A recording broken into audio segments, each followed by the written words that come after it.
Welcome to today's episode of How the Game Was Won. And today we are at the European Club Cup of 2015 for a game played on the 22nd of October 2015 between Peter Leko with the white pieces and Vassily Ivanchuk with the black pieces. And without further ado, let's have a look how the opening sequence played itself out. We had e4, e5, knight f3, knight f6, knight takes e5, d6, knight f3, knight takes an e4.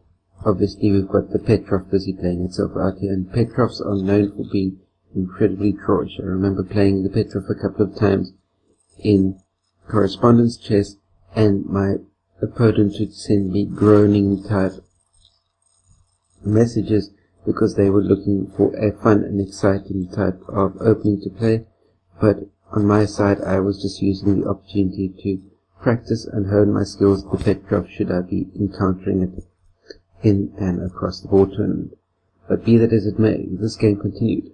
Knight c3, knight takes on c3, d takes on c3, bishop e7, bishop e3, knight c6, queen d2, bishop f5, castle long, queen d7, king b1, castle short, h4, rook a to e8, bishop e2, bishop d8, h5, h6, knight h2, knight e7, bishop f3, bishop e6, bishop takes on b7, c6, bishop a6, knight d5, knight f3, queen c7, queen d3, knight takes on e3, f takes on e3, d5, queen e2, queen b6, knight d4, bishop g5, knight takes on e6, rook takes on e6, bishop d3, bishop f6, queen d2.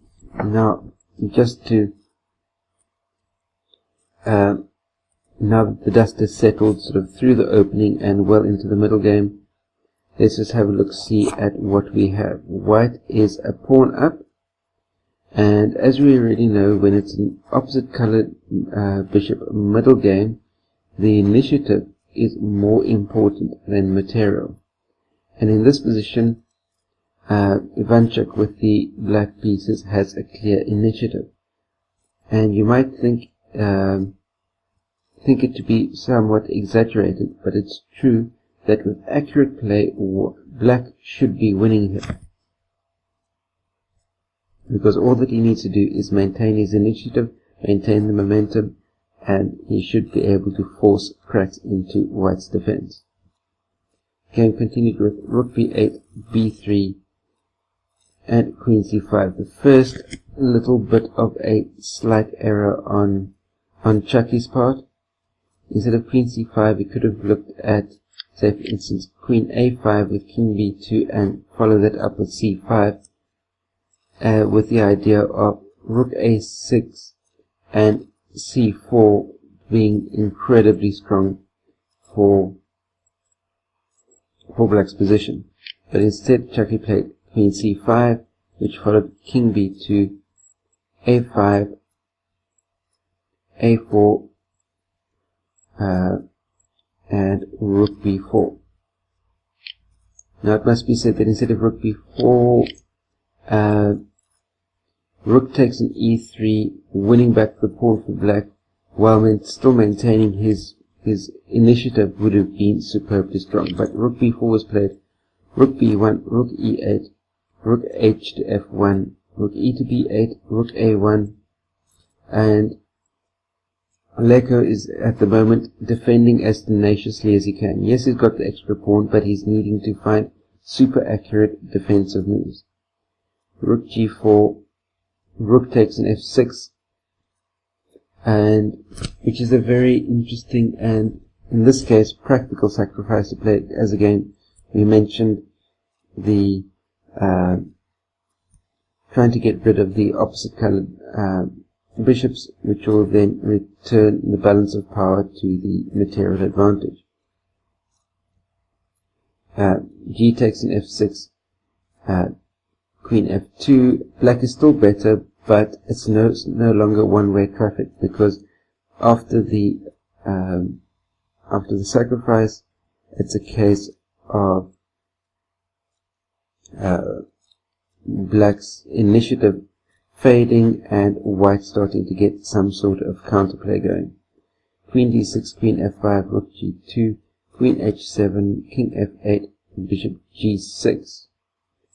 And here Leko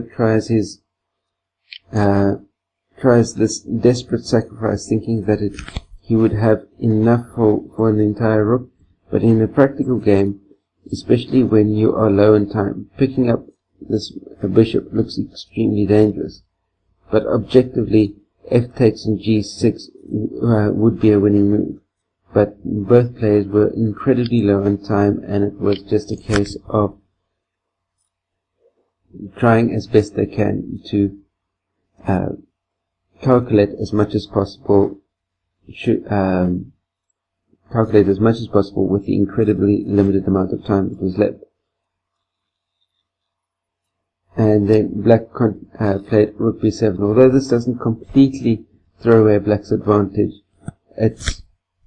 there certainly were definite possibilities. Instead of that,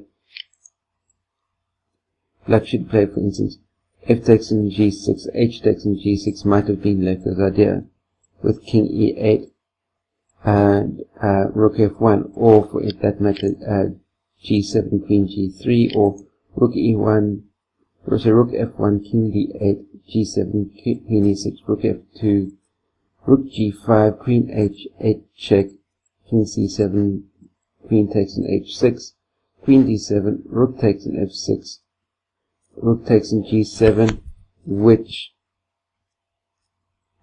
is still clearly winning for black.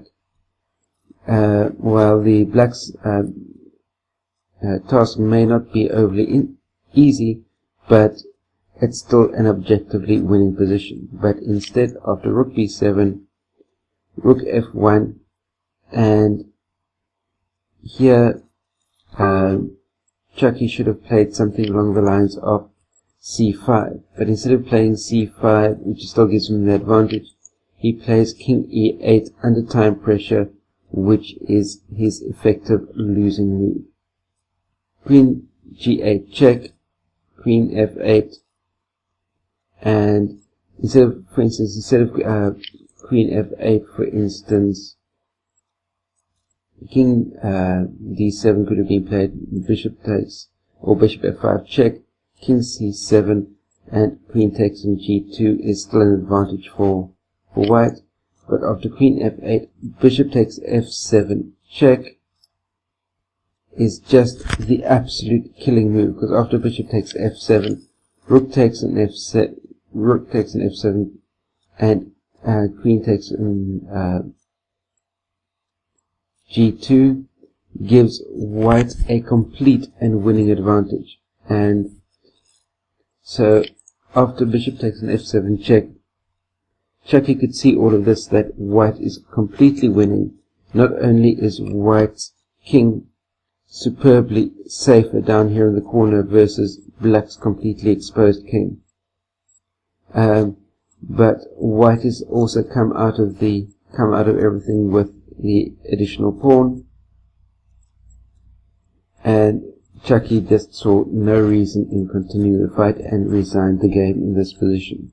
So that is how the game was won. Please feel free to share this video out amongst all of your chess friends.